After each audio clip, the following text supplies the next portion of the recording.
it's time to sit back and relax with your favorite drink. And listen.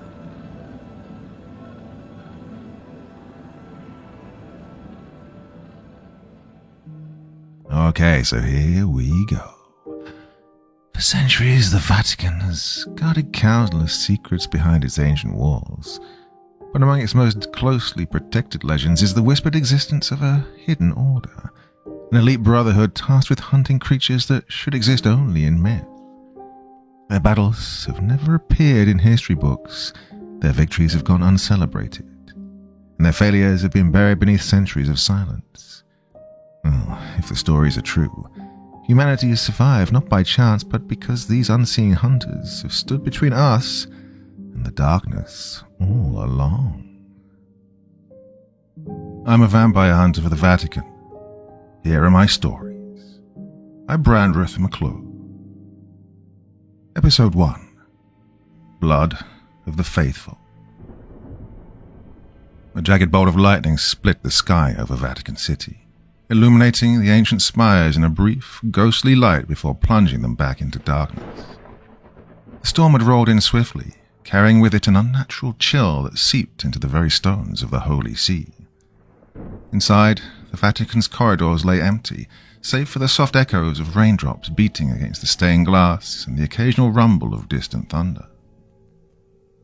In a small chamber deep within the Vatican's labyrinthine halls, Father Gabriel Valente knelt in silent prayer. His head bowed, he clasped an ancient rosary, the beads worn smooth by years of devotion. The candlelight flickered, casting shadows across the room, giving the impression that the walls themselves were alive, breathing with the tension that gripped the night. Gabriel's lips moved in a barely audible whisper, reciting the familiar Latin phrases that had become his solace, his armor. Yet despite the peace these words usually brought, there was an unmistakable weight in his heart tonight, a foreboding he could not shake. The storm outside seemed to mirror the tempest within him, a storm that had raged for as long as he could remember. As thunder boomed overhead, Gabriel's mind drifted to the past, to a night not unlike this one, when his life had been irrevocably changed. In his mind's eye he saw the twisted, gnarled trees of his childhood home, the moon hidden behind thick clouds as darkness descended upon his family.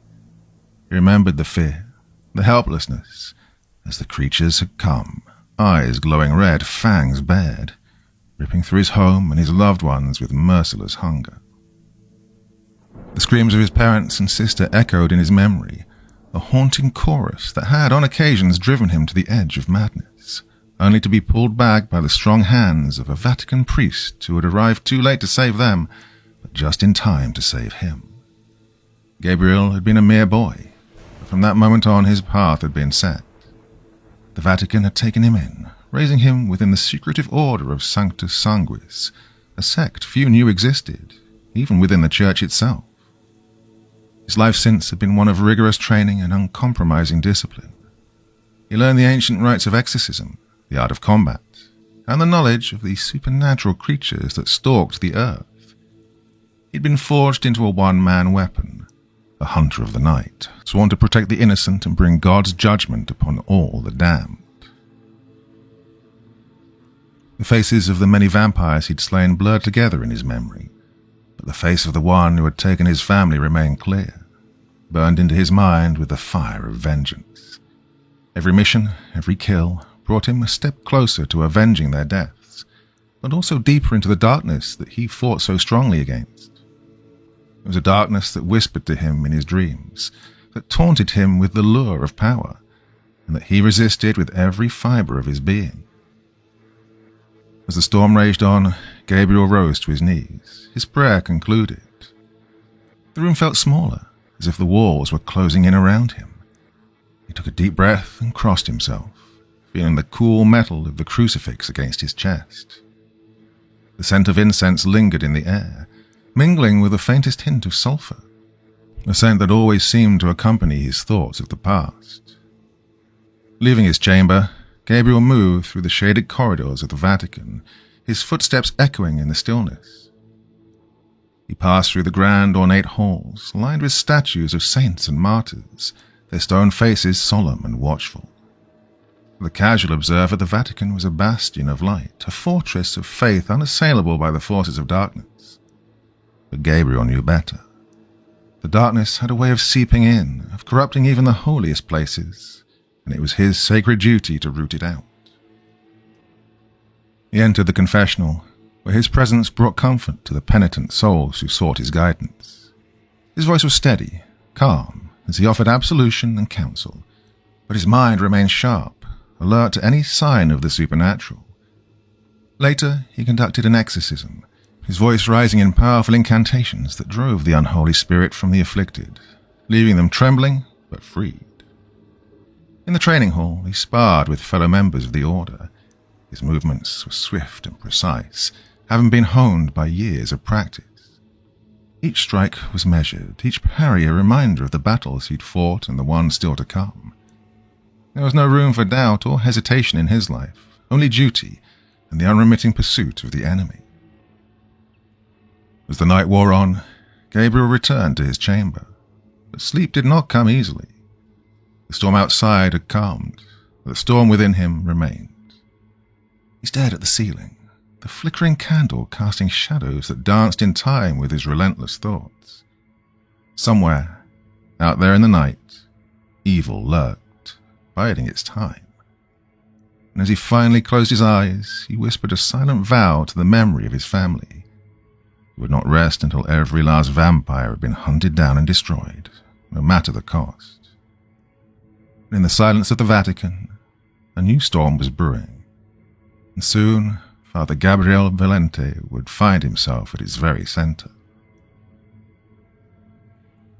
The morning sun filtered through the high windows of the Vatican, casting rays of light across the marble floors of the apostolic palace. Despite the beauty of the day, an uneasy tension gripped the halls, a sense of dread that lingered like a shadow over the hearts of those who walked within its walls. Father Gabriel Valente made his way through the ornate corridors, his black cassock billowing slightly with each purposeful stride. He'd been summoned by the Pope himself, an unusual and urgent request that brooked no delay. As he approached the grand doors of the papal study, 2 Swiss guards, clad in their traditional uniforms, stepped aside with a solemn nod, allowing him entry. The study was a room of quiet grandeur, lined with ancient books and religious artifacts. The air was thick with the scent of incense. Behind a large, intricately carved desk sat Pope Benedict XVII, his expression grave. The Holy Father, normally a figure of serene authority, appeared burdened by an invisible weight. His eyes, usually warm and full of wisdom, were shadowed with concern as they met Gabriel's. "Father Valente," the Pope greeted. His voice was measured but edged with unease. "Thank you for coming so promptly." Gabriel bowed respectfully. "Your Holiness, how may I serve?"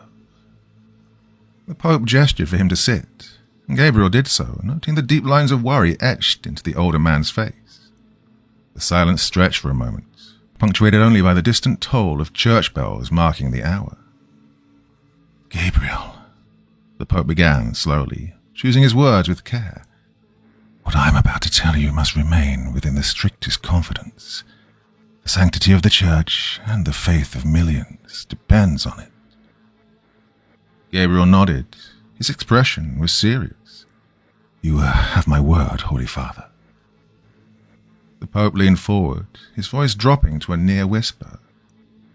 "Over the past 2 weeks, as I'm sure you have heard, 3 of our most esteemed cardinals and a revered priest have been found dead within the Vatican. Their deaths have been unnatural." Gabriel's eyes narrowed. "In what way?" The Pope hesitated, then reached into a drawer, pulling out a small bundle of parchment. He unfolded it carefully, revealing a series of detailed sketches, drawings of the victims as they'd been found. Gabriel's breath caught as he examined the images. Each body bore the same telltale marks: 2 puncture wounds at the neck, and a ghostly pallor, as if all the blood had been drained from their veins. "Vampires," Gabriel murmured, a mix of disbelief and cold realization washing over him. Pope replied, his voice strained. "Or something that mimics their nature. The very suggestion of such creatures within the Vatican walls is inconceivable. This is hallowed ground, a sanctuary protected by centuries of divine presence. Yet these deaths, they cannot be ignored." Gabriel's mind raced. The Vatican was the heart of the Church, a place where evil should have no foothold. And yet here was undeniable evidence of a supernatural threat, one that had somehow managed to infiltrate the most sacred place on earth. "Why have I not been informed of this earlier?" Gabriel asked, his tone respectful but firm. The Pope sighed heavily. "At first, we believed the deaths to be isolated incidents, perhaps the work of a deranged individual. But as the pattern became clear, we knew this was something far darker. The Church cannot afford panic, Gabriel. The very idea of a vampire within the Vatican would shake the foundations of our faith. We need this matter handled swiftly and discreetly." Gabriel nodded, understanding the gravity of the situation. "You wish for me to investigate?" "Yes," the Pope confirmed. "You are the only one I trust with this task. Your experience with the supernatural, your unwavering faith, it makes you uniquely suited for this mission. We must root out this evil, whatever it may be, before it can spread further." The Pope stood and moved to a nearby cabinet, retrieving a small, ornately carved wooden box. He opened it with reverence, revealing an ancient cross made of dark, weathered wood and inlaid with silver. The cross radiated a subtle, almost imperceptible warmth, as if imbued with some long-forgotten power. "This," the Pope said, handing the cross to Gabriel, "is the Crux Sancti Benedicti. It was blessed by Saint Benedict himself, and it is said to have great power against the forces of darkness. Carry it with you on your mission, and let it be a beacon of light in the shadows you must now walk." Gabriel took the cross, feeling the weight of the centuries-old relic in his hand. It was heavy, not just with physical substance, but with the intense burden of the task ahead. He slipped it into his cassock, near his heart, and rose to his feet. "Where do I begin?" Gabriel asked, his voice steady, though his mind churned with the enormity of what lay ahead. "Start with those closest to the victims," the Pope advised. "The ones who had access to them, who knew their routines. Trust no one, Gabriel. We do not know how far this corruption has spread. And remember, this investigation must remain in the shadows. The world must never know what we are facing." The Pope placed a hand on Gabriel's shoulder, his grip firm despite his years. Gabriel bowed deeply, a gesture of both respect and resolve. "I will not fail you, Holy Father." The Pope placed a hand on Gabriel's shoulder, his grip firm despite his years. "God be with you, my son, and may he grant you the strength to vanquish this evil." With that, Gabriel turned and left the papal study, the ancient cross pressing against his chest, serving as a reminder of the sacred duty he now bore. As he stepped back into the Vatican's endless corridors, the storm outside had subsided, leaving behind a cold, eerie silence. But within these walls a far greater storm was brewing, a storm of blood and shadows that threatened to consume the very soul of the Church. And Father Gabriel Valente was the only one who could stop it.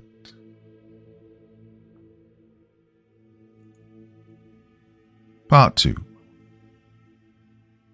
The Vatican at night was a place of quiet reverence, but as Father Gabriel Valente descended into its depths, the silence felt oppressive, laden with the weight of untold secrets. Torchlight flickered against the stone walls of the underground passageways, casting long wavering shadows as Gabriel moved deeper into the labyrinth. The sense of something lurking in the darkness grew with each step, a sense that there was a presence just beyond the reach of the light. Gabriel's investigation had begun in the usual places: personal quarters of the victims, the halls they frequented, the offices where they'd worked. But his inquiries were met with resistance, a reluctance among the clergy to speak openly, as if they feared that even acknowledging the deaths could bring further misfortune. Suspicion clouded their eyes. Gabriel could feel their unease, their whispers that carried just beyond earshot. The first real lead came from a young deacon who, after much hesitation, revealed that he'd seen one of the victims, Cardinal Santori, in a part of the Vatican rarely visited, the ancient catacombs beneath St. Peter's Basilica. The cardinal had been there late at night, long after the evening prayers had concluded, in a place where no living soul had reason to tread. The deacon's voice trembled as he recounted the strange encounter, and Gabriel knew that he had to follow this thread no matter where it led. As he ventured into the catacombs, Gabriel felt the temperature drop, the air growing colder and more stifling. The walls were lined with the remains of saints and martyrs, their bones resting in silence, and yet the place felt anything but peaceful. There was an undercurrent of malevolence, as if the dead themselves were disturbed by the presence of something unholy. Gabriel's hand tightened around the hilt of the dagger he carried, its blade inscribed with prayers of protection. He explored the labyrinth for hours, piecing together whatever small clues he came across. Fragments of parchment, symbols carved into the stone, and remnants of rituals that had not been performed in centuries. Each discovery pointed to something ancient, something that had been deliberately hidden away. And as Gabriel uncovered these secrets, a pattern began to emerge, a thread connecting the victims from their knowledge of a forgotten chapter in the church's history. One night, Gabriel found himself in the Vatican archives, a vast repository of the church's most guarded knowledge. By day, the archives were bustling with scholars and clerics, but tonight Gabriel was alone, save for the quiet rustle of parchment and the occasional creak of the ancient shelves. The deeper he delved into the records, the more the pieces fell into place. In a section reserved for forbidden texts, Gabriel discovered a series of manuscripts that chronicled the existence of a vampire known as Lucius. Once a revered cardinal, Lucius had fallen into darkness centuries ago, seduced by the promise of eternal life. He'd risen to power within the church, using his influence to corrupt and destroy, until a secret order, a precursor to the order of Sanctus Sanguis, had risen against him. According to the manuscripts, Lucius had been defeated, his body destroyed and his name erased from history. But Gabriel knew better than to trust the finality of such stories. The evidence he'd uncovered suggested that Lucius was not only still alive, but had somehow found his way back into the heart of the church. Even more disturbing were the hints that Lucius might have had a hand in the founding of the Order of Sanctus Sanguis itself. The thought that this sacred order could have roots in such darkness shook Gabriel to his core, casting a shadow over everything he'd been taught. The manuscripts also hinted at something more insidious, that Lucius had left behind a legacy, a network of followers within the church who had kept his secrets alive through the centuries. These followers, hidden among the clergy, had waited for the right moment to strike, to bring Lucius back to power. And now it seemed that time had come. As Gabriel drew closer to the truth, his nights became restless, plagued by strange visions that blurred the line between dream and reality. In his sleep he found himself wandering through the Vatican, his steps echoing in the empty halls. The shadows seemed to reach for him, whispering in voices he could not understand, yet that resonated deep within his soul. In these dreams, Gabriel would find himself often standing before a mirror, his reflection distorted, his eyes glowing with a crimson light that was not his own. Lucius's voice would call to him, soft and seductive, offering power, vengeance, and the promise of knowledge that had been denied him all his life. The vampire's words were honeyed, promising to fill the void left by Gabriel's losses, to ease the pain that had haunted him for so long. "Join me, Gabriel," Lucius would whisper in the darkness. "We are not so different, you and I. The church has used you, twisted your pain for its own ends, but I can show you the truth. Together we can reshape this world." Gabriel would wake from these dreams drenched in sweat, his heart pounding, the temptation lingering like a bitter aftertaste. During the day he remained vigilant, focusing on his mission, But the nights grew longer, the lure of Lucius's word stronger. The desire for vengeance, the grief for his lost family, and the doubts that had begun to creep into his mind all conspired to weaken his resolve. The Vatican, so long his sanctuary, now felt like a prison, its walls closing in on him as he struggled to maintain his faith in the face of the darkness that surrounded him. The lines between his duty and his desire for vengeance began to blur, and he found himself questioning whether the path he had chosen was truly his own, or if it had been laid out for him by forces he could not control. As the investigation continued, Gabriel knew he was drawing closer to the heart of the conspiracy, to Lucius himself. But with each step, the darkness grew deeper, and the risk of losing himself to it became all the more real. The final confrontation was approaching, and Gabriel could only hope that his faith would be strong enough to see him through, before it was too late. The weight of the centuries pressed down on Father Gabriel Valente as he descended the final steps into the hidden chamber beneath the Vatican. The air grew colder, more oppressive with each step he took. The flickering torch in his hand cast long dancing shadows against the ancient stone walls that had not seen light in ages. He could feel the presence of something ancient, something malevolent, lurking just beyond the edge of the darkness. Gabriel had pieced together the clues, followed the trail through the catacombs and the forbidden archives, until it had led him here, to a place that should not exist. The chamber was concealed beneath the Vatican's foundations, buried so deep that even those who knew the labyrinthine secrets of the Holy See would have never stumbled upon it by accident. The door to this place had been sealed, hidden behind layers of forgotten history, its existence scrubbed from all records. Yet here it was, undeniable and real, and with it the truth he had been seeking. The chamber itself was vast, an expansive cavern carved out of the bedrock. At its center stood an ornate stone sarcophagus, adorned with symbols that Gabriel recognized from the ancient manuscripts he'd uncovered, symbols of power, of darkness, of blood. His heart pounded in his chest as he approached, the torchlight illuminating the intricate carvings that depicted scenes of death and resurrection, of a figure who had transcended mortality. Lucius. With trembling hands, Gabriel placed the torch in a nearby sconce, freeing his hands to push open the lid of the sarcophagus. It moved more easily than he'd expected, as though it had been waiting for this moment. The lid slid aside with a low, grinding sound, revealing the interior of the stone coffin. Inside lay a figure draped in rich crimson robes, its hands folded over a silver cross that had tarnished with age. The figure's skin was unnaturally pale, almost translucent, and its eyes were closed as if in a deep, eternal sleep. But there was no mistaking it. This was Lucius, the vampire who'd haunted the church for centuries. Gabriel's breath caught in his throat as he stared at the face of the monster who'd eluded the church's grasp for so long. Centuries had not been kind to Lucius. His body was frail, skeletal, but there was an undeniable power that radiated from him, a dark energy that made the hairs on the back of Gabriel's neck stand on end. As Gabriel reached for the stake he'd brought, a voice echoed through the chamber, low and mocking, yet unmistakably alive. So, the prodigal son returns.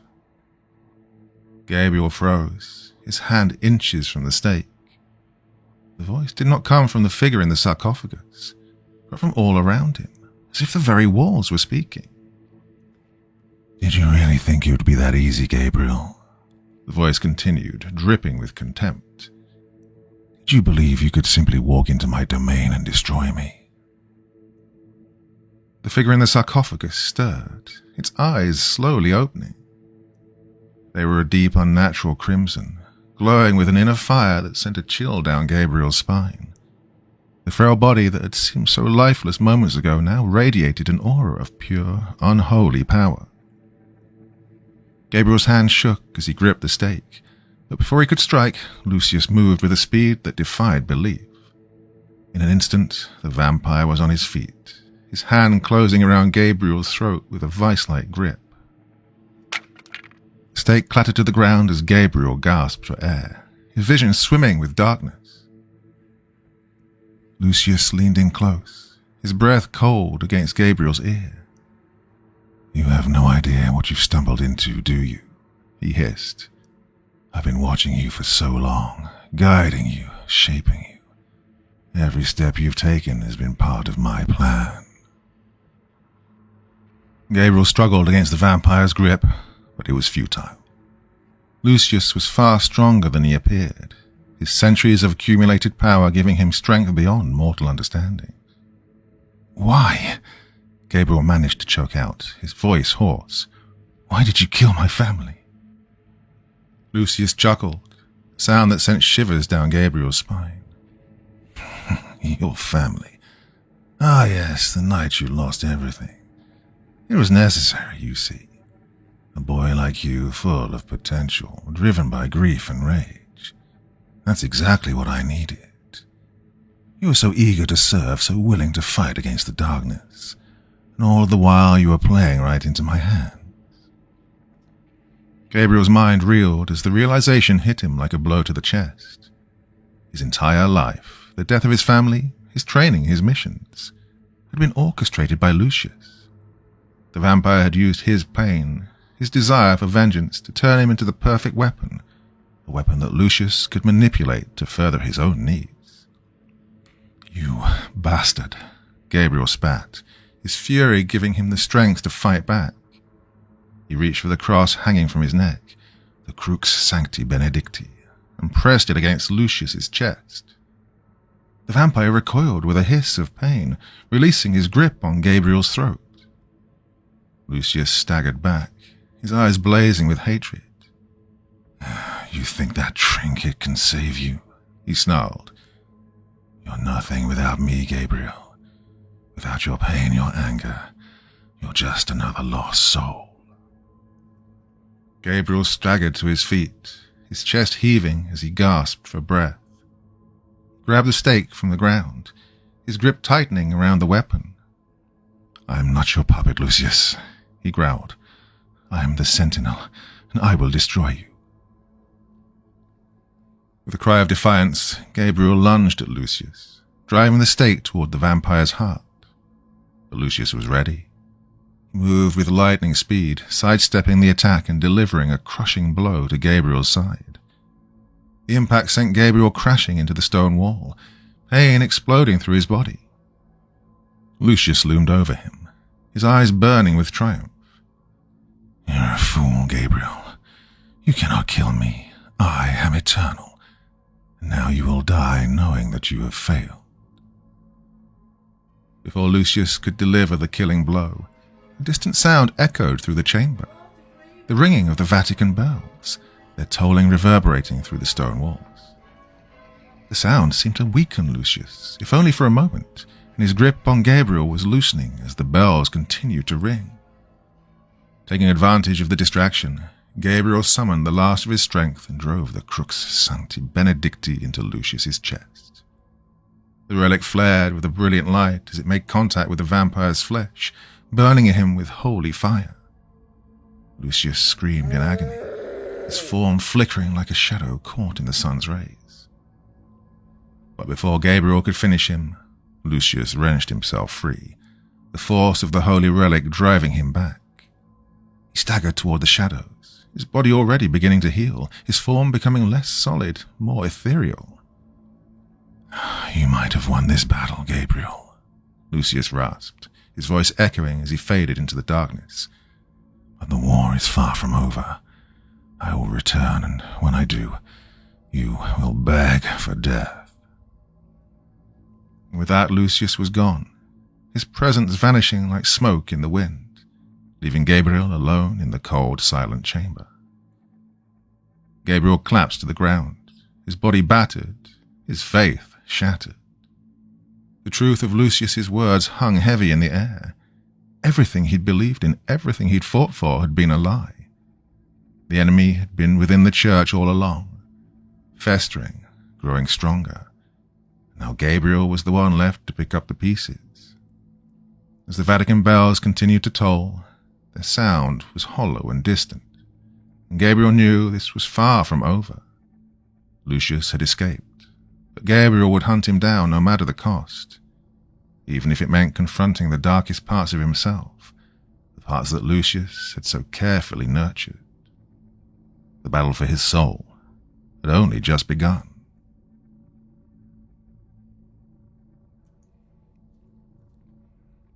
Part 3.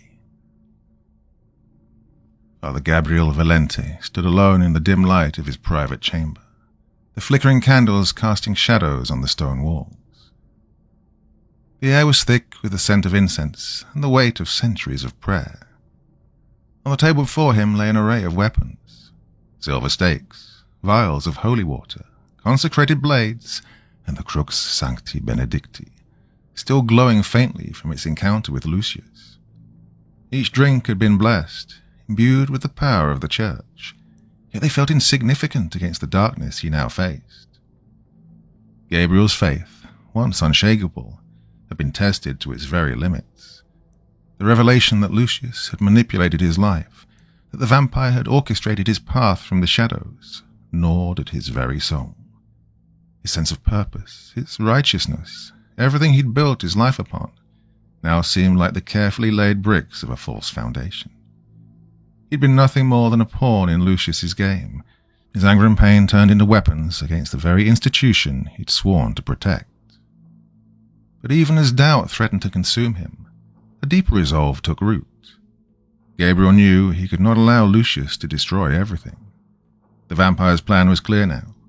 He intended to corrupt the heart of the church by turning its greatest defender, to unravel the sanctity of the Vatican from within. If Lucius succeeded, the darkness would spread, tainting the faith of millions, leaving the world vulnerable to horrors beyond imagination. Gabriel knelt before the small altar in his chamber, clutching the crux sancti benedicti to his chest. He prayed not for strength, for he knew he had little left, but for clarity, for the wisdom to see his path through the lies and deceptions that surrounded him. The words came slowly at first, but then more surely, until his voice was steady, a quiet defiance against the encroaching darkness. As he rose, a sense of calm settled over him. Gabriel knew that the final confrontation was inevitable, and he would face it head-on, armed with the only things that had ever truly mattered: his faith, his resolve, and the knowledge that, even if he fell, he would do so standing against the darkness, not succumbing to it. With his weapons gathered and his mind set, Gabriel made his way to the Grand Cathedral of the Vatican, the very heart of the church, where Lucius had waited, anticipating this moment, relishing the final act of his twisted plan.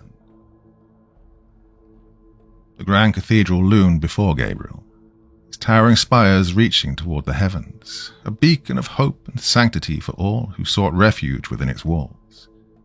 The vast space was bathed in the soft glow of candlelight, the air filled with the scent of incense and the quiet murmur of prayers that seemed to echo from centuries past. This was the holiest place in Christendom, the very seat of the church's power, and yet tonight it felt vulnerable, its sanctity under siege. As Gabriel entered, he could sense the presence of something dark and malevolent. The air was heavy with a palpable tension, the sacred energy of the cathedral tainted by an invisible corruption. Lucius was here, waiting. Gabriel walked down the long nave, the sound of his footsteps echoing through the cavernous space. He could feel Lucius's eyes on him, watching from the shadows, savoring the anticipation of their final encounter.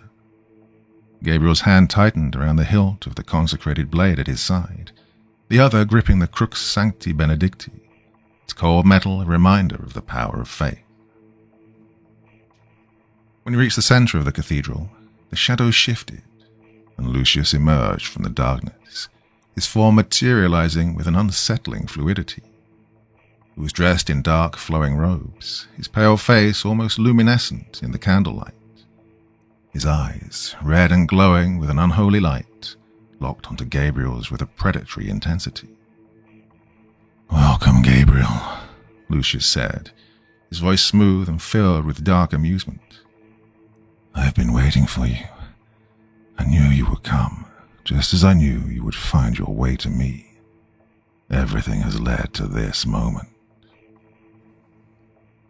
Gabriel remained silent, his eyes fixed on Lucius as he slowly drew the blade from its sheath. The vampire's gaze flicked to the weapon, and a smile curled on his lips. "Do you really believe that piece of metal can stop me?"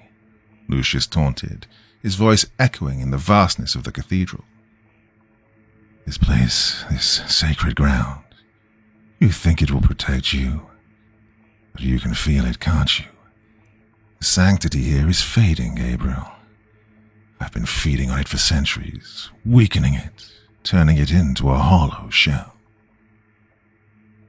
Lucius extended his arms as if to embrace the very cathedral itself. "This place is mine now, Gabriel. The church you swore to defend has already begun to fall. I've corrupted it from the inside, slowly, surely, until nothing remains but a facade. And now it will serve as the stage for your final failure."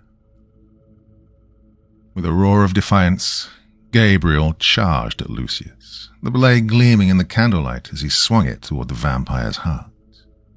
But Lucius was faster, moving with inhuman speed to evade the attack.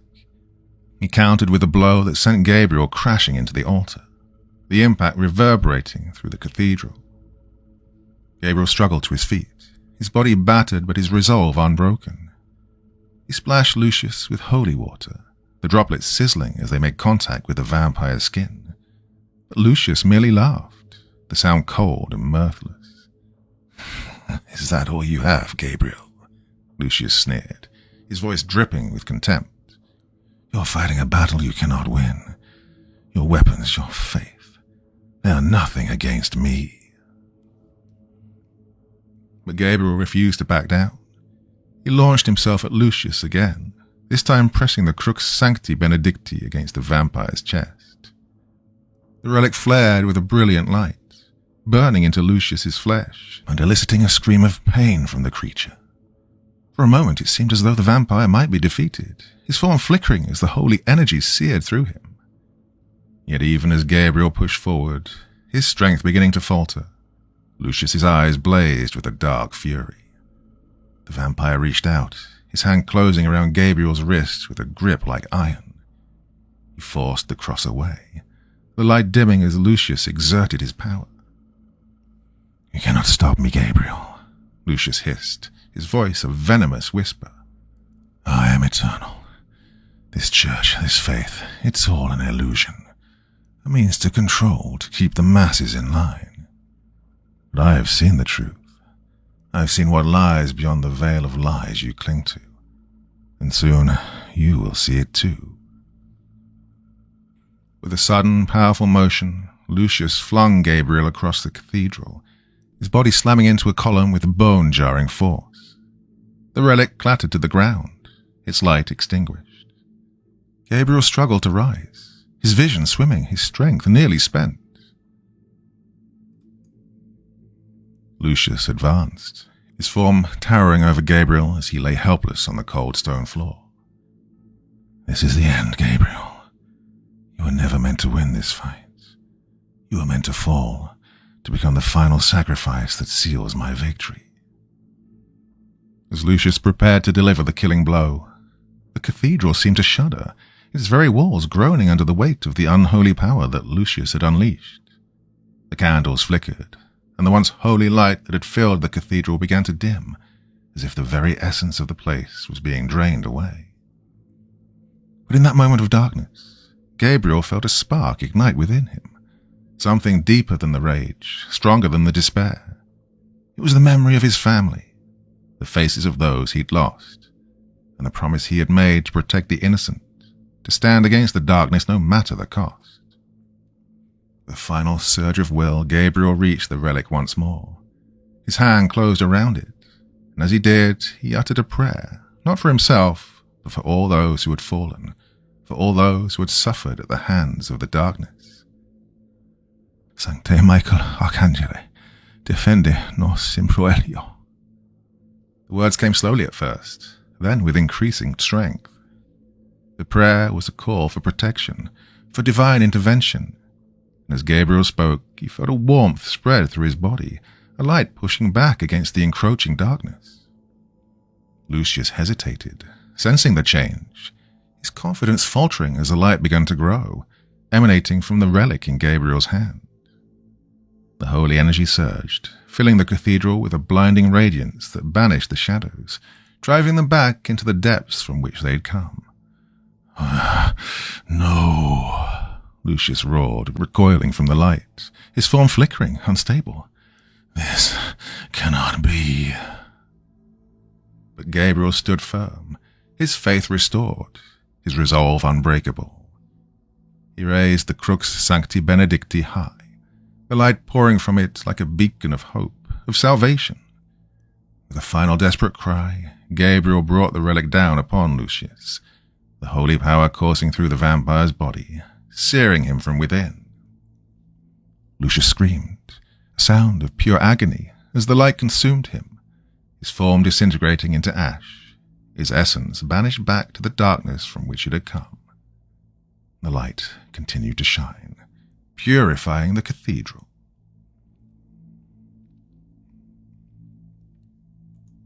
Part 4. A gentle hush settled over the cathedral as the first rays of sunlight streamed through the broken windows, casting a golden hue across the scattered debris. The chaos and destruction bore silent witness to the epic struggle that had unfolded within these sacred walls. Slowly, the sounds of hurried footsteps and anxious voices filled the air as members of the clergy, alerted by the earlier disturbances, rushed into the hall.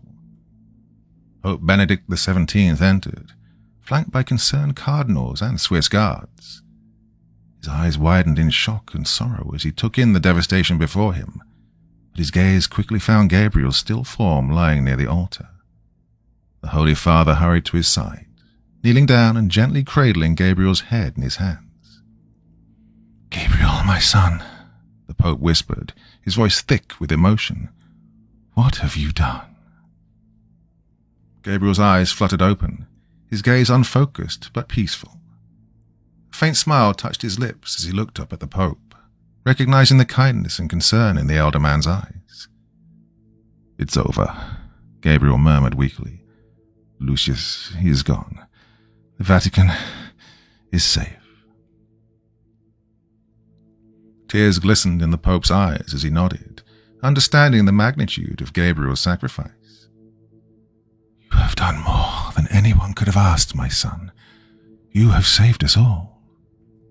Around them, the clergy began to tend to the damage, but many paused to bow their heads in respect and sorrow, recognizing the heroism and the cost of Gabriel's actions, even if they did not fully grasp what had transpired.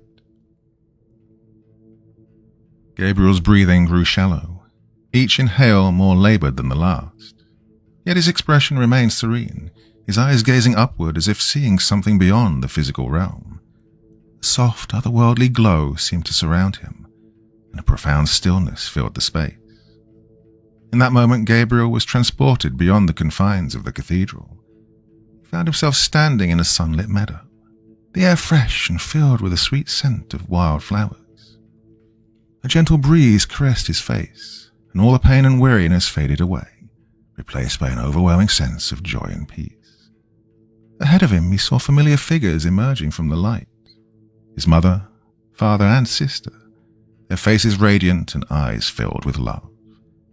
They walked toward him, their arms open in welcome. Tears of happiness welled up in Gabriel's eyes as he rushed forward, embracing them in a reunion he had longed for his entire life. "Welcome home, Gabriel," his mother whispered, her voice melodious and soothing. "We are so proud of you," his father added, his hand resting warmly on Gabriel's shoulder. His sister laughed, a sound that filled his heart with pure delight. "You were so brave, brother. You brought light to the darkness." Gabriel felt a profound sense of completion, of a journey ended and a purpose fulfilled. He looked back over his shoulder, seeing the world he was leaving behind, but feeling no sadness, only gratitude for the experiences and the chance to make a difference. As the vision began to fade, Gabriel's earthly body released a final, gentle breath. The Pope and those gathered around knew the moment had come, and a solemn silence fell over the cathedral.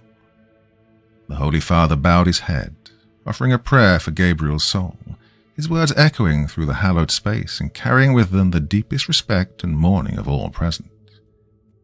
In the days that followed, the Vatican honored Father Gabriel Valente with a ceremony befitting a true hero. Though the specifics of his final battle remained shrouded in secrecy, the Church acknowledged his unwavering dedication and ultimate sacrifice in the service of faith and humanity. Eulogies spoke of his compassion, his strength, and his profound impact on those around him.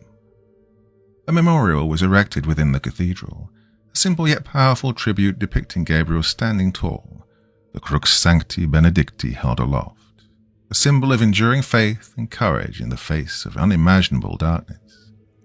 Pilgrims and clergy alike came to say their respects, inspired by the story of a priest who had given everything to protect the sanctity of the Church and the souls it served. Life within the Vatican gradually returned to its routine, the wounds of that fateful night healing with time and devotion. But the legacy of Father Gabriel Valente endured, his story passed down through whispered tales and guarded writings within the order of Sanctus Sanguis. He became a symbol of hope and resilience, a reminder that even in the darkest of times, faith and humanity could prevail. And as the sun continued to rise each day over the ancient spires of the Vatican, its light carried with it the enduring spirit of a man who had faced the darkness and emerged victorious, not through power or vengeance, but through sacrifice, love, and unwavering faith. The Vatican's corridors, usually bustling with activity, were eerily quiet as the first light of dawn crept through the ancient stained-glass windows. In the aftermath of the battle, a heavy stillness had settled over the sacred grounds, as if the very walls were mourning the loss of Father Gabriel Valente. Yet life within the Vatican persisted, and with it the duties of those who served its hallowed halls. A young initiate of the Order of Sanctus Sanguis, Brother Michael, had been assigned the somber task of cleaning Gabriel's former quarters, a small, austere room tucked away in the depths of the Vatican, far from the grandeur of the cathedral. The space was as Gabriel had left it, sparsely furnished, with a bed, a writing desk, and a modest collection of religious texts neatly arranged on a shelf. A single candle flickered in the corner, casting long shadows that danced across the walls. As Michael went about his task, his mind wandered to the stories he'd heard about Gabriel, the sentinel who had saved the Vatican from an ancient evil at the cost of his own life. Gabriel was a legend within the order now, a figure of awe and reverence. Michael couldn't help but feel a mixture of admiration and sorrow as he tidied the room, carefully dusting the relics and artifacts that Gabriel had once held so dear. His hand brushed against the writing desk, and something peculiar caught his eye. A small, almost imperceptible seam in the wood. Curiosity piqued, Michael pressed on it, and to his surprise a hidden compartment slid open with a soft click. Inside, nestled among the layers of dust, was an ancient, weathered book bound in cracked leather. Its cover was adorned with strange symbols that seemed to writhe in the candlelight, and the edges of the pages were darkened, as if stained by time, or something far more sinister. With trembling hands, Michael lifted the book from its hiding place and opened it. The pages were brittle, filled with elegant, looping script that seemed to pulse with a life of its own. As he scanned the words, a chill ran down his spine. The book was a journal. The entries were written in a language he did not recognize, and yet somehow understood. The name that appeared over and over again throughout the journal was one that filled him with dread. Lucius. Michael's eyes widened as he read further, his heart pounding in his chest. The journal chronicled the vampire's centuries-long infiltration of the Vatican, his manipulation of events and people, all leading to the final confrontation with Gabriel. But it was the last entry that made Michael's blood run cold. Dated just days before the battle, it described a ritual, a dark, unholy rite intended to ensure Lucius's survival in the event of his physical destruction. The words on the page seemed to shift and blur, and as Michael read them aloud in a whisper, a strange sensation washed over him. His vision clouded, and a dull throbbing pain pulsed at the base of his skull. He clutched the sides of his head, the journal slipping from his grasp and falling to the floor with a thud. The flickering candlelight reflected in his eyes, which suddenly flashed with a sinister, crimson glow. The pain intensified, spreading like wildfire through his veins, and Michael gasped, staggering back as memories not his own flooded his mind. Memories of darkness, of bloodshed, of an insatiable hunger that had spanned centuries. He saw through Lucius's eyes, felt his cold, malevolent presence seeping into every corner of his soul. "Welcome, my child," a voice whispered in his mind, smooth and seductive. It was Lucius, his essence alive within the journal, waiting for a new host, a vessel through which his dark legacy could continue. Michael stumbled, his back hitting the wall as he struggled against the overpowering force invading his consciousness. He could feel Lucius's influence growing stronger, taking root within him, threatening to consume him entirely. But even as the darkness encroached, a part of Michael, the part that was still himself, fought back, clinging desperately to the light of his faith.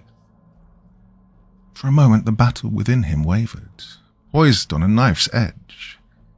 The candle in the corner flickered, its flame sputtering as if caught in a gust of wind. Then, as suddenly as it had begun, the pain receded, leaving Michael standing in the middle of the room, panting and drenched in sweat. But something was different. The silence in the room was now heavy with a sinister undertone, and the air felt thick with unspoken menace. Michael's eyes, once so warm and filled with the light of faith, were now tinged with a faint, unnatural red. He bent down and picked up the journal, cradling it in his hands as though it was a precious relic. The crimson glow in his eyes intensified for a brief moment, then faded to a barely perceptible glimmer. A slow, eerie smile spread across his lips as he carefully placed the journal back in the hidden compartment and sealed it shut. With a final glance around the room, Michael extinguished the candle and left, his footsteps echoing down the dark corridor. The ancient blood-stained book lay in its secret resting place, waiting patiently for the next time it would be found, its dark influence ready to seep into the soul of whoever was foolish enough to open its pages. As Michael disappeared into the shadows, the Vatican's bells began to toll, heralding the dawn of a new day. But within the holy sanctuary, the seeds of a new darkness had been sown, and the true battle against the ancient evil was far from over. The legacy of Lucius had found a new host, and the cycle of light and darkness was destined to continue. The Sentinel Chronicles would not end with Gabriel's sacrifice. Instead, a new chapter was about to begin, one where the line between savior and monster was blurred, where the greatest threat to the Church might come from within its own ranks. I'm a vampire hunter for the Vatican. Here are my stories. By Brandreth McClure. Episode 2. Shadow of the Damned. Part 1. A heavy, sorrowful silence hung over the Vatican, a place where even the hallowed hallways seemed to mourn the loss of Father Gabriel Valente. The grand corridors, which were usually bustling with the quiet reverence of those who served within its sacred walls, now felt empty, hollowed out by the absence of the man who had been the Vatican's most formidable protector. The darkened skies above mirrored the mood within, casting shadows over the ancient architecture, as if the very heavens wept for the fallen sentinel. In a small, dank chamber deep within the Vatican, Father Thomas de Luca knelt in prayer. His hands were clasped tightly, the knuckles were white with tension, but his mind was far from at peace. The room, once belonging to Gabriel, still carried the faint scent of incense, a lingering reminder of the man who had taught Thomas everything he knew about fighting the forces of darkness.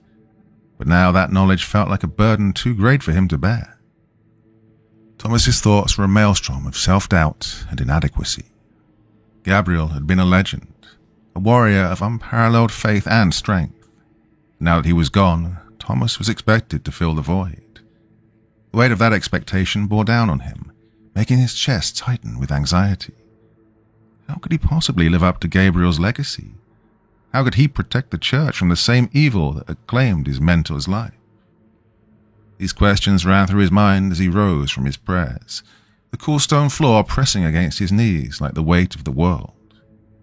He moved through his daily routines with a mechanical precision, hearing confessions, preparing for Mass, assisting in the rituals of exorcism. Each task was performed with the same meticulous care he'd always applied, but now there was an edge of desperation to his actions, a need to prove, to himself more than anyone else, that he was capable of the role thrust upon him. But deep down, Thomas knew that these routines, these rituals, were not enough. They were the trappings of a life that had once seemed straightforward, but now felt like a mask he wore to hide his fear. Beneath the surface, the darkness that Gabriel had fought so valiantly against still lingered. It was growing stronger. Thomas could feel it, like a creeping shadow at the edge of his consciousness, waiting for the moment when he would falter. In the private chambers of the Pope, Thomas's inner struggle did not go unnoticed. Pope Benedict XVII, an elderly man with eyes that had seen too much, observed the young priest closely. He'd seen the uncertainty in Thomas's eyes, the way his hands trembled ever so slightly when he thought no one was watching. The Pope knew that Thomas was untested, unproven, and yet there was something in the young man, a potential that had yet to be fully realized. The Church was in desperate need of a new sentinel, and despite his vulnerabilities, Thomas might be their last hope. The Pope's thoughts lingered on Thomas as the young priest was making his way to his chambers, unaware of the path that lay ahead. The Vatican was a fortress of faith, but it was also a place where secrets were buried deep, and darkness had a way of seeping through the cracks. Thomas would soon be called upon to face that darkness, and when the time came, the Pope could only pray that Gabriel's teachings would be enough to guide him. As Thomas walked through the echoing halls, the weight of his mentor's legacy bore down on him like a leaden shroud. He was no longer just an apprentice, a follower in Gabriel's shadow. He was now expected to be the new sentinel, the guardian of the Vatican, the slayer of the damned. But with every step he took, he could not shake the feeling that the shadows were closing in, that the darkness Gabriel had fought to contain was not yet vanquished, that his own faith would soon be tested in ways he could never have imagined. The afternoon sun cast long golden beams through the stained glass windows of the Vatican, illuminating the intricate mosaics that adorned its hallowed halls. Despite the warmth and light outside, an undercurrent of unease permeated the sacred enclave. Whispers of unrest and shadows of doubt lingered among the clergy, hinting at troubles that lay beneath the surface of daily rituals and prayers. Father Thomas de Luca walked briskly through the intricate maze of corridors, his footsteps echoing softly against the marble floors. He had received an unexpected and urgent summons from the Pope himself, an audience in the Sanctum Sanctorum, the most secretive chamber within the Vatican, reserved only for matters of utmost importance. The very thought sent a shiver down his spine. This was a place steeped in mystery and profound significance, one that Thomas had never before been granted access to. As he approached the massive oak doors guarded by the stoic Swiss guards, Thomas took a deep breath, attempting to steady the fluttering in his chest. The guards exchanged a brief glance before one nodded and pushed open the heavy door, revealing a solemn chamber lined with ancient tapestries and shelves laden with dusty tomes and sacred artifacts. The air was cool and carried the faint scent of aged parchment and burning candles. At the center of the room stood Pope Benedict XVII, his regal presence commanding yet gentle. Clad in his ceremonial white robes, the Pope's weathered face bore lines of fatigue and concern, his eyes reflecting a depth of wisdom and burden. Beside him stood Cardinal Marconi, the head of the Order of Sanctus Sanguis, his expression equally grave. "Welcome, Father Thomas," the Pope intoned softly, his voice resonating through the quiet chamber. "Thank you for coming on such short notice." Thomas bowed deeply, his voice barely above a whisper. "Your Holiness, it is my honor to serve." The Pope gestured toward a simple wooden chair opposite his own. "Please sit. We have much to discuss." As Thomas took his seat, he couldn't help but feel a growing sense of trepidation. The gravity in the room was palpable. The silence was heavy as the Pope regarded him with a solemn gaze. "Thomas," the Pope began, folding his hands atop an intricately carved table, "the Church finds itself in a time of great peril. Darkness stirs once more, threatening the very foundations of our faith and the safety of the innocent." Thomas's brow furrowed as he leaned forward, attentive and alert. "What has happened, Your Holiness?" Cardinal Marconi stepped closer, holding a thick weathered journal bound in cracked leather. The edges were frayed, and a faded cross was embossed on the cover, a symbol Thomas recognized immediately as belonging to his late mentor, Father Gabriel Valente. In the weeks following Gabriel's passing, we have monitored for any lingering threats connected to his final mission, Marconi explained, his voice low and measured. "Unfortunately, our worst fears are coming to fruition." The Pope nodded gravely. "Reports have reached us from Buenos Aires.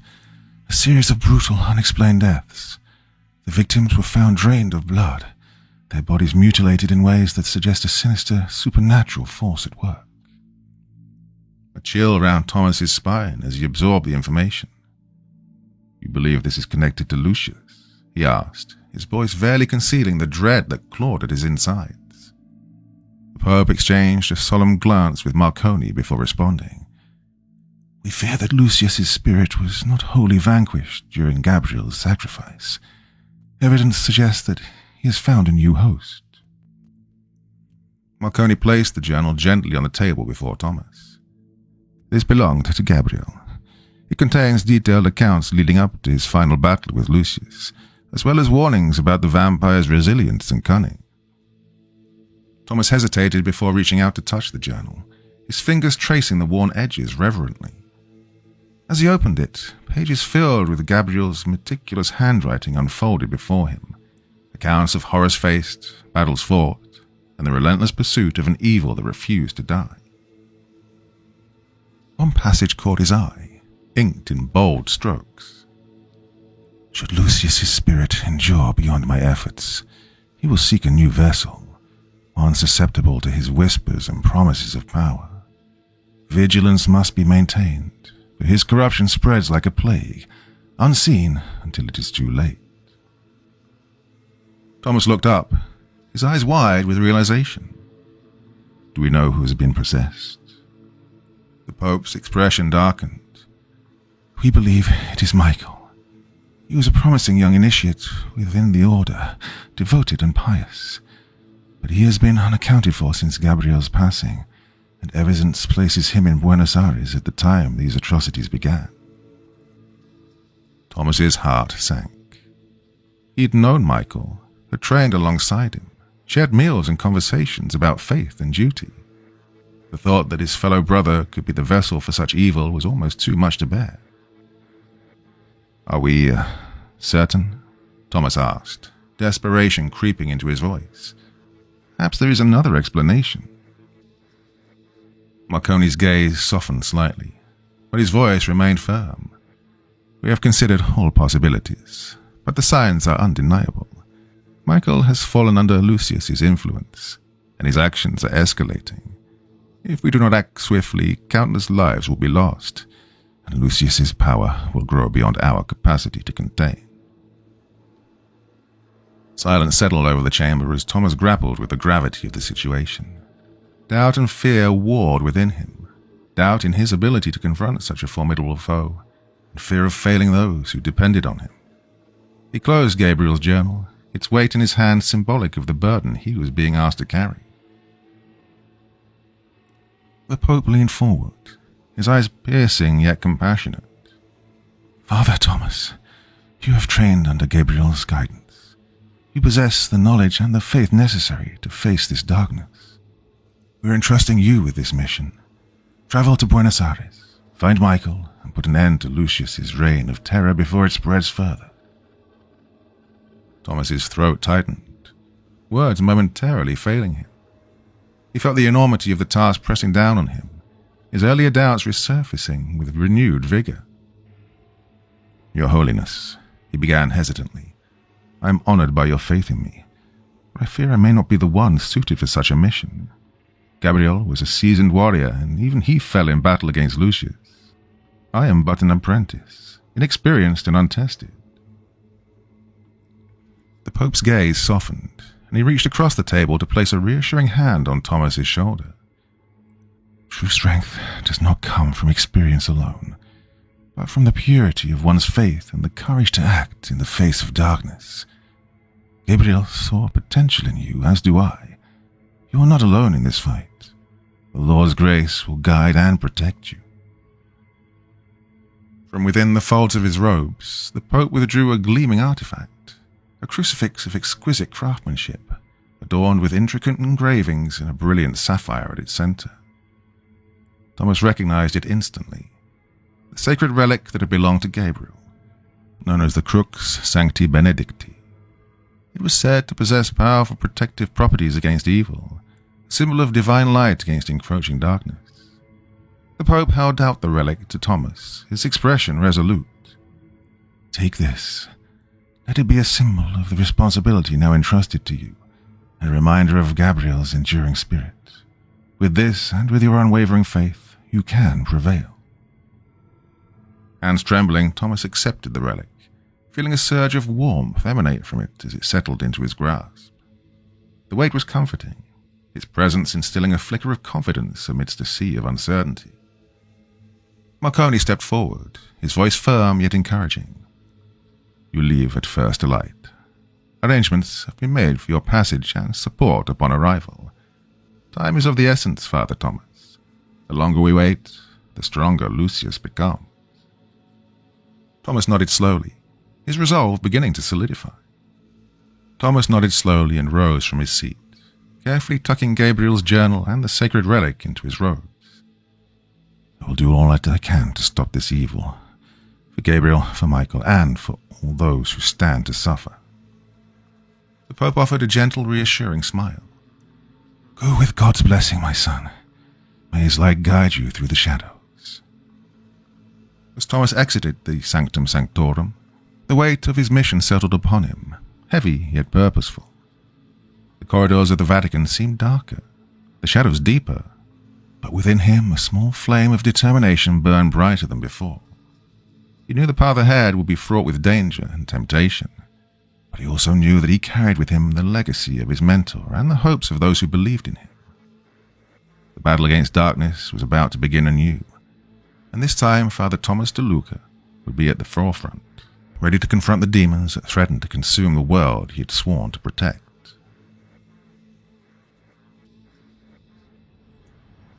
Part 2. Father Thomas de Luca arrived in Buenos Aires under a veil of thick, grey clouds that hung oppressively low over the city. The rain fell in never-ending sheets, drenching the cobblestone streets and casting a gloom over the already shadowed alleys.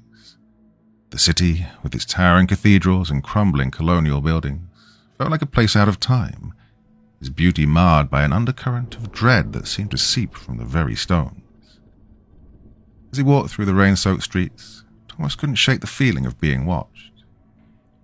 The people he passed on the streets moved quickly, their faces turned down, as if the rain carried more than just water, perhaps a sense of something dark, something malevolent, lurking just out of sight.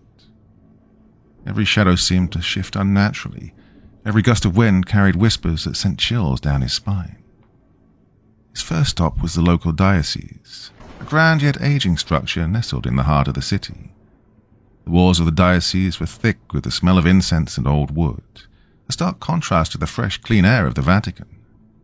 Here, Thomas hoped to gather information and support from the local clergy. However, he was met with an icy reception. The priests he spoke to were tight-lipped and evasive, their eyes filled with fear as they muttered about the recent deaths, but offered little else. It was clear they knew something, but were too terrified to acknowledge it. The local law enforcement was equally unhelpful. The officers were either unaware of the supernatural nature of the murders or simply too afraid to confront it. They dismissed the deaths as the work of a deranged serial killer, unwilling to consider the possibility of a darker, more sinister force at play. Thomas quickly realized that he was on his own, forced to navigate the labyrinthine streets and delve into the city's underbelly without any official support. The bodies of the victims had been found in various parts of the city, each one drained of blood, their throats bearing the unmistakable puncture marks of a vampire. The brutality of the killings, coupled with the sheer number of them, pointed to a predator who was not only powerful but growing bolder with each passing day. Thomas knew he had to act quickly, but the city itself seemed to conspire against him, its mazes of streets and shadowy alleys obscuring his path at every turn. As his investigation deepened, Thomas ventured into the darker corners of Buenos Aires, places where the light of day barely reached, and where the influence of Lucius had taken root like a spreading cancer. In these hidden enclaves, he discovered that Michael had not only embraced the power bestowed upon him by Lucius, but had also begun to gather followers. Some were lured by the promise of immortality, seduced by the allure of eternal life and power. Others were coerced into servitude, their wills bent by Michael's growing influence and the fear of death.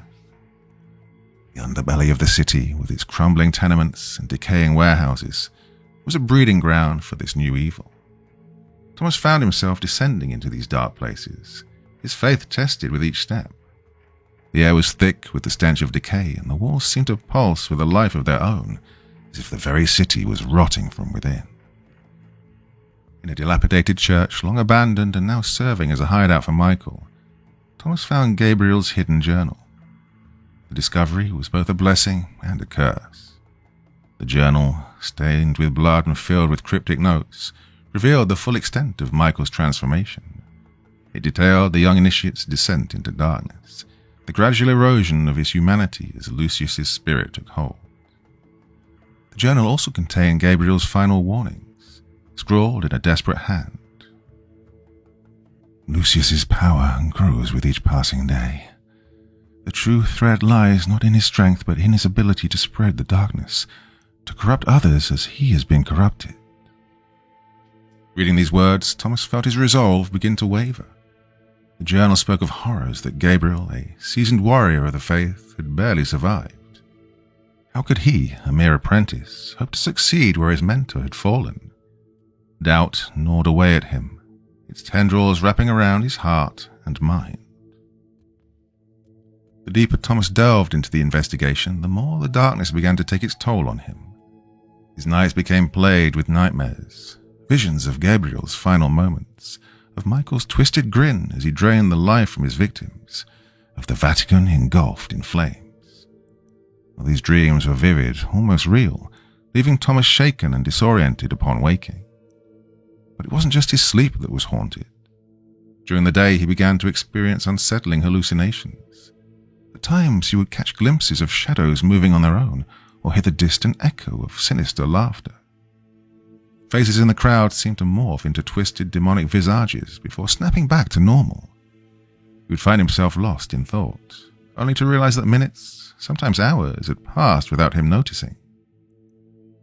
The worst of these visions came one night as he stood before a cracked mirror in his modest lodgings. As he stared at his reflection, he saw his own face begin to change, his eyes darkening, his teeth elongating into sharp fangs. For a brief, horrifying moment, he saw himself as a vampire, a twisted reflection of what he feared he might become. He recoiled, stumbling backward, his heart pounding in his chest. These visions preyed on Thomas's deepest insecurities, feeding on his fear that he was not strong enough to resist the darkness. He began to question his own sanity, wondering if Lucius's spirit was not only corrupting Michael, but also seeking to break him, to turn him into the very thing he'd sworn to destroy. The line between reality and illusion blurred. Thomas found himself slipping into despair. The more he confronted the darkness, the more he felt it consuming him, pulling him into an abyss from which there might be no return. His faith, so unshakable, now felt fragile and brittle, like a candle flickering in a storm. As the bodies continued to pile up and the city of Buenos Aires fell further into fear and chaos, Thomas knew that time was running out. He had to confront Michael, but the question that now plagued him was whether he had the strength to do so, or whether he would fall, as Gabriel had before him, into the waiting arms of the darkness. The rain had finally stopped, leaving Buenos Aires cloaked in an eerie stillness. Father Thomas de Luca moved swiftly through the narrow streets, his breath fogging in the cold night air as he made his way toward a grand, ancient cathedral that loomed over the city like a silent sentinel. Beneath it lay the catacombs, an intricate web of tunnels and chambers that had served as a place of worship and burial for centuries. It was here in the bowels of this sacred place that Thomas had uncovered the horrifying truth behind the recent string of deaths. Michael had not been acting out of mere bloodlust. The murders were part of a carefully orchestrated ritual designed to grant Lucius full manifestation within Michael's body. Each victim had been chosen for a specific purpose, their blood used to empower the ancient vampire spirit that had taken root within Michael. The ritual, Thomas learned from Gabriel's bloodstained journal and from the cryptic symbols etched into the walls of the catacombs, was set to reach its climax during a major religious event, a citywide celebration that would draw thousands of devout Catholics into the streets and into the very cathedral under which they now stood. Thomas's heart pounded as the full weight of the situation settled on him. If Michael succeeded, Lucius would not only return with all his former power, but would also have the strength of countless innocent souls fueling his resurrection. The prospect of such evil being unleashed upon the world was almost too much to bear. The ritual would culminate in just a few days, during the grand procession in honor of the city's patron saint. The streets would be filled with the faithful, making them easy prey for the unspeakable horror that Michael intended to unleash. The realization struck Thomas like a blow to the chest. Michael was no longer the young initiate he'd once known. He had become something far more dangerous, far more monstrous. Lucius's corruption ran deep, and there was no guarantee that even if he managed to defeat Michael, the vampire's influence could be fully purged. Stopping this ritual was no longer just a matter of saving Michael. It was about preventing the apocalypse that Lucius had been planning for centuries. But as Thomas prepared himself for the inevitable confrontation, a darker thought was eating away at the edges of his mind. What if Michael's corruption was irreversible? What if the only way to stop Lucius was to destroy Michael completely, sacrificing any chance of saving the young man he'd once known? The possibility chilled him to the bone, but he knew there was no time to dwell on it. He had to act, and fast. Descending into the catacombs beneath the cathedral, Thomas was greeted by a suffocating darkness that seemed to close in around him. The air was thick with the scent of damp earth and decay, and the walls were lined with the bones of those who had been buried here long ago. He moved cautiously, the sacred relic, Gabriel's cross, clutched tightly in his hand, its cold metal a small comfort against the overwhelming sense of dread that permeated the ancient tunnels. The further he ventured into the catacombs, the more oppressive the atmosphere weighed on him. The silence was almost deafening, broken only by the distant drip of water and the soft echo of his footsteps. The path twisted and turned, leading him deeper into the labyrinth until he reached a massive chamber illuminated by the dim flicker of candlelight. In the center of the room, standing before an altar adorned with arcane symbols and the remains of the ritual's previous victims, was Michael. The young initiate looked nothing like the man Thomas had once known. His eyes, once bright with the light of faith, now burned with an unnatural crimson glow. His face was twisted in a cruel smirk, and his posture radiated confidence and power. The sight of him, fully under Lucius's control, sent a wave of sorrow and anger crashing over Thomas. "Michael," Thomas called out, his voice echoing off the stone walls. "You don't have to do this. It's not too late to turn back." Michael turned slowly. His expression was one of cold amusement. "Turn back? Oh, Thomas, you truly are naive. Lucius has shown me the truth. He has given me power beyond your comprehension. Why would I ever want to return to the weak, pathetic existence I once knew?" Thomas took a step forward, his grip tightening on the relic. "This power is a curse, Michael. It's destroying you from the inside. Lucius doesn't care about you. He's just using you as a vessel, nothing more. You can still fight this. We can can still save you." Michael's laughter echoed throughout the chamber, a chilling sound that made Thomas's blood run cold. "Save me? There's nothing to save, Thomas. Lucius and I are one. Together we will reshape this world, purge it of its weakness and usher in a new age of darkness." Realizing that words would not reach him, Thomas raised the relic, its silver surface glinting in the candlelight. "If you've truly given yourself to the darkness, then I have no choice. I will stop you, Michael, even if it means destroying you." Michael's smirk faded, replaced by a look of contempt. "You stop me? You couldn't even save Gabriel. What makes you think you can defeat me?" With a roar of fury, Michael lunged at Thomas, moving with a speed and ferocity that took him by surprise. The two clashed in a violent struggle, the force of their blows sending echoes throughout the catacombs. Thomas swung the relic with all his might, but Michael's strength was overwhelming, each strike pushing Thomas closer to the brink of defeat. The battle was brutal and desperate. Thomas fought with everything he had, drawing on his training, his faith, and the memory of Gabriel to fuel his resolve. But Michael, empowered by Lucius, seemed nearly unstoppable. His attacks were relentless, each one landing with bone-crushing force. Thomas could feel his strength waning, the weight of the relic growing heavier in his hand with each passing moment. Just as Michael was about to deliver the killing blow, his face twisted in a triumphant sneer. Thomas summoned the last of his strength and drove the relic into Michael's side. The sacred object burned with a holy light as it made contact, and Michael let out a scream of pain and rage. The force of the blow caused Michael to stagger back, his expression shifting from confidence to shock as he realized he'd been wounded. Panting heavily, Thomas watched as Michael retreated into the shadows, his form dissolving into the darkness of the catacombs. The chamber fell silent once more, the echoes of their battle fading into nothingness. Thomas sank to his knees, exhausted and battered, but alive.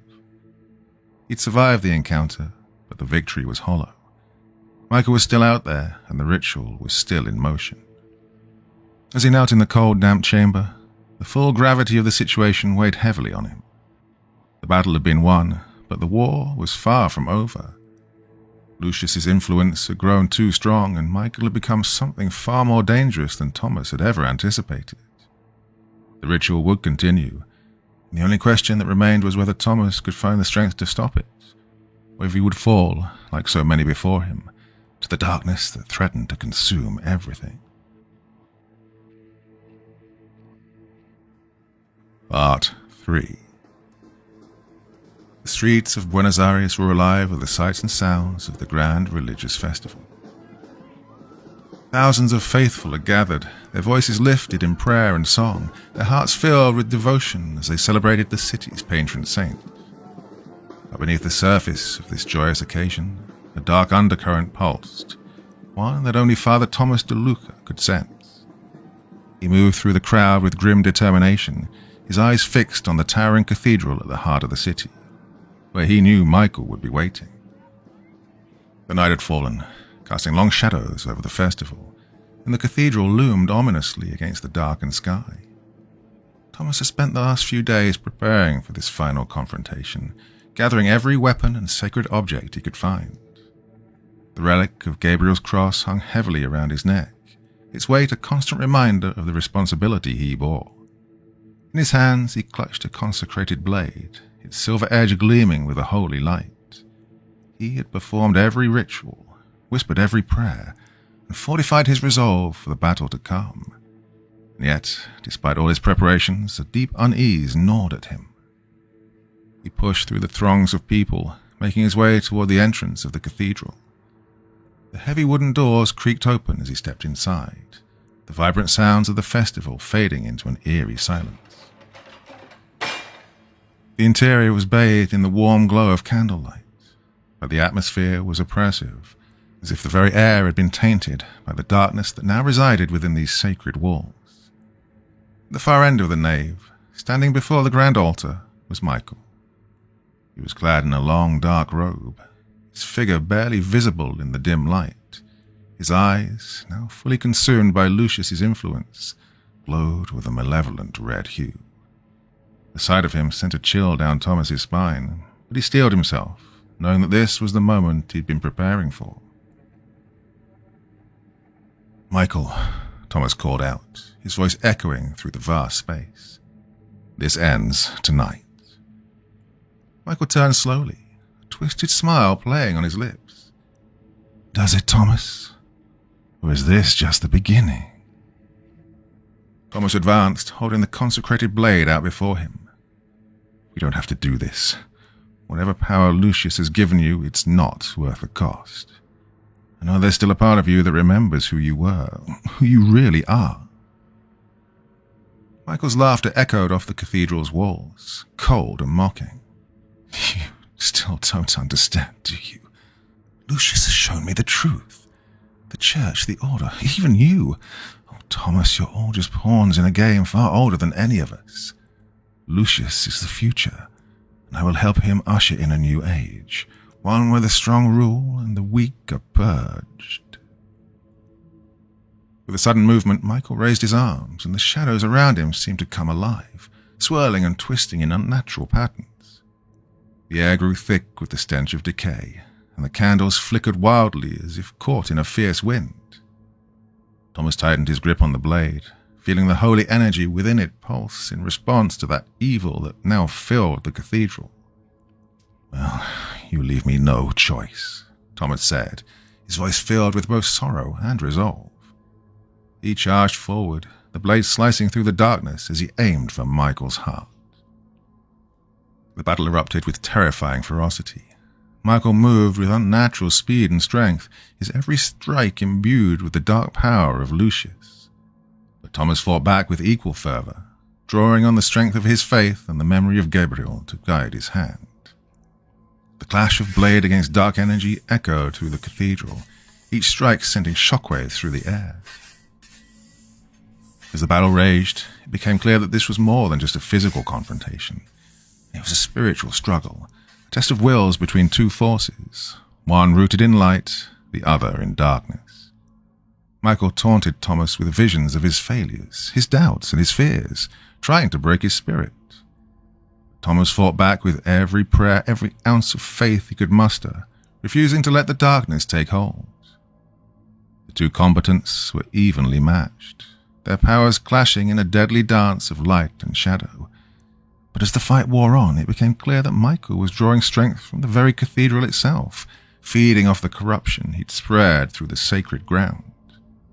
Thomas could feel himself weakening, his strength ebbing away as the darkness closed in around him. Just as it seemed that Michael was about to overpower him, a sudden surge of divine energy coursed through Thomas's body.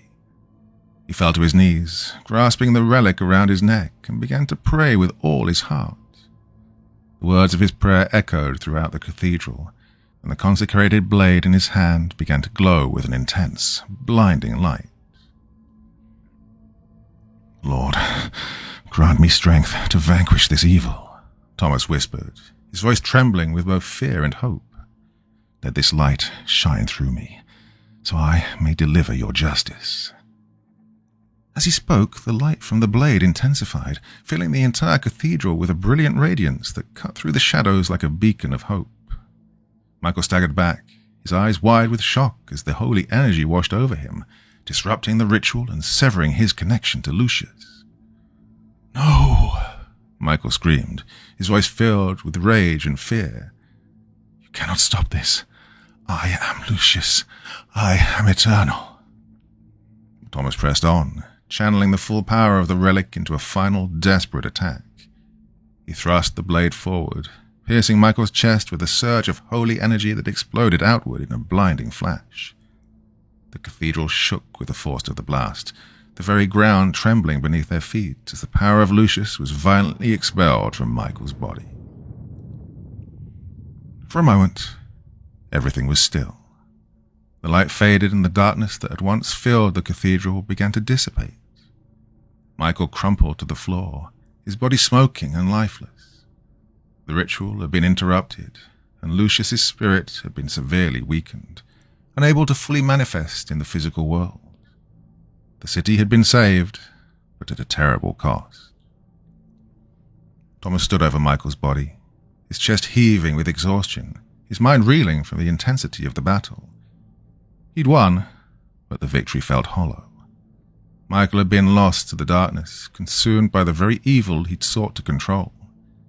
And now, Thomas was left to pick up the pieces, to carry the weight of yet another life lost to the curse of Lucius. As the sounds of the festival began to seep back into the cathedral, Thomas sank to his knees, the consecrated blade falling from his grasp. He closed his eyes, feeling the weight of his sacrifice settle over him like a shroud. The city was safe, but the battle had left him physically and emotionally shattered. And in the silence that followed, he sensed that this was only the beginning. Lucius's influence had been weakened, but it was far from gone. The vampire's spirit still lingered, waiting for another chance to strike. And Thomas, though victorious, was left to wonder whether he'd truly won or if the darkness had merely found another way to take root within him. The days following the climactic battle in Buenos Aires were marked by a slow return to normality, though the city remained shadowed by the recent horrors.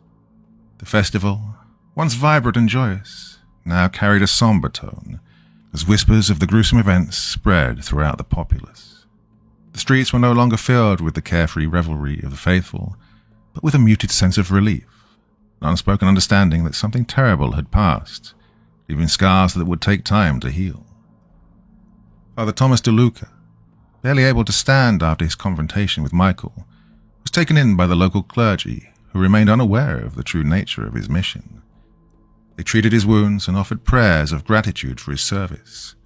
But Thomas's mind was elsewhere, consumed by the memories of the battle and the terrible choices he was forced to make. Each wound he bore was a reminder of the darkness he faced, and of the friend he could not save. As he recovered, Thomas moved through the city in a daze, observing the people of Buenos Aires as they attempted to move on with their lives. The city might have been saved, but it felt different now, like a place touched by something otherworldly, where the ordinary and the supernatural briefly intersected. The streets, once so teeming with life, now seemed quieter, as if the city itself was mourning the losses it endured. When Thomas finally returned to the Vatican, he was met with a hero's welcome. The Pope and the surviving members of the Order of Sanctus Sanguis greeted him with solemn respect, acknowledging the sacrifice he'd made to protect the Church and the world from the darkness. They praised him for his courage, for standing where others might have faltered, and for fulfilling the legacy of Father Gabriel Valente. The sacred relic Gabriel once wielded was returned to its place of honor, now a symbol of Thomas's victory. Thomas couldn't shake the hollow feeling that gnawed at his soul. The accolades, the praise, the recognition, it all felt empty. As he walked through the hallowed halls of the Vatican, where Gabriel's presence still lingered like a ghost, Thomas was haunted by the knowledge that his battle was far from over. He knew that Lucius's spirit, though weakened, had not been destroyed, that the ancient evil could return at any moment. That victory, hard won as it was, seemed fragile, as though the darkness was merely lying in wait, biding its time until it could strike again. In the quiet moments between his duties, Thomas reflected on the toll the battle had taken on him. His faith, once unwavering, now felt strained, tested by the horrors he'd witnessed and the choices he'd made. The weight of his role as the new sentinel pressed down on him, heavier with each passing day. Gabriel's shadow loomed large, and Thomas couldn't escape the fear that he would never be able to live up to the legacy of his mentor. He spent long hours in the Vatican's vast library, poring over ancient texts and records, searching for any clue that might have helped him understand the darknesses he now faced. But the more he learned, the more he realized how little he truly knew. The battle with Michael, the loss of his friend, the near destruction of Buenos Aires, these events had shaken him to his core, leaving him questioning whether he had the strength to continue in his role. Late at night, when the Vatican was quiet and the shadows stretched long across the floor, Thomas knelt in the chapel, alone with his thoughts. He prayed for guidance, for strength, for the wisdom to know how to proceed. But his prayers were met with silence, and in that silence Thomas felt the weight of his burden more acutely than ever. He wondered if he had what it takes to be the Church's protector, to stand against the darkness that still lingered in the world. As the days passed, Thomas slowly began to recover from his physical wounds, but the emotional and spiritual scars remained. He knew that the battle was far from over, and that the true test of his faith and resolve was yet to come. The Vatican may see him as a hero, but Thomas knew the truth. The darkness was still out there, waiting, and the fight against it would require more than just strength and courage. It would need a sacrifice of the soul, one that Thomas was not sure he was ready to make.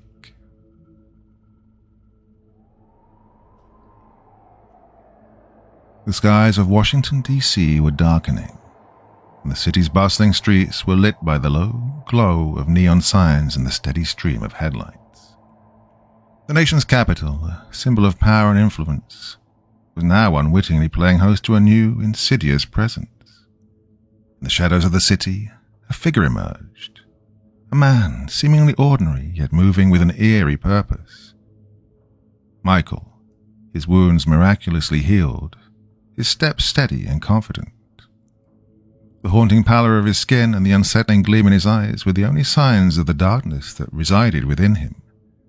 Lucius's spirit, far from being vanquished, had intertwined itself fully with Michael's essence, making him more dangerous than ever before. Michael blended effortlessly into the city's crowd, his face a mask of calm as he surveyed his new hunting grounds. The bustling energy of Washington, D.C. masked the ominous undercurrent that followed him, an ancient evil reborn and ready to unleash its full potential. As he disappeared into the throngs of people, the city's skyline darkened, a stark reminder that the cycle of darkness had not yet been broken, but merely relocated, preparing for its next phase. Meanwhile, back at the Vatican, Father Thomas de Luca was finally beginning to find some semblance of peace after the harrowing events in Buenos Aires. Exhausted, he retired to his quarters, hoping for a brief respite. However, a terrible sense of unease pulled him from his rest. He felt compelled to check on Gabriel's journal, the very tome that had both guided and haunted him during his mission. To his horror, Thomas discovered that the journal was missing. The dusty old shelf where it was carefully placed now held only an empty space, devoid of the book that contained the secrets of Lucius's past and the terrible warnings of what was to come. Panic seized him as he searched frantically, but it was as if the journal had simply vanished into thin air. Realization dawned. Someone within the Vatican, perhaps someone close, had taken the journal, and the implications were terrifying. Could it be that the darkness had not only survived but had found a way to infiltrate the very heart of the Church once more? The thought was almost too much to bear, but the missing journal was undeniable proof that Lucius's influence lingered, perhaps even within the order of Sanctus Sanguis itself. As Thomas stood in the dim light of his quarters, the weight of this discovery was too much to bear. The victory in Buenos Aires was not the end, but rather the beginning of a new and more dangerous chapter in this story. The enemy was closer than he'd ever imagined, hiding in plain sight, and the true battle was only just beginning. Thomas looked out over the Vatican, the sense of foreboding deepening as he realized that his fight was far from over. The darkness that had plagued the world for centuries was not easily defeated, and as long as Lucius's spirit endured, so too did the threat to the very soul of the Church.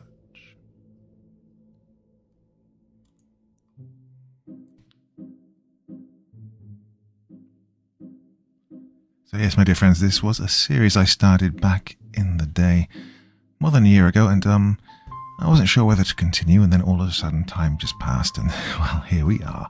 So that's the first two installments of what is already a longer series, so if you like the sound of this, there are other episodes available, and I will keep going on this one. Quite a common theme now with the Vatican and vampire hunters and stuff, but quite nicely done, I felt. So let me know what you think about this series, and if you like it, I will keep going. Anyway, enough for this beautiful Friday evening. I will be back again very soon. Till the next time, you'll sleep well, yeah?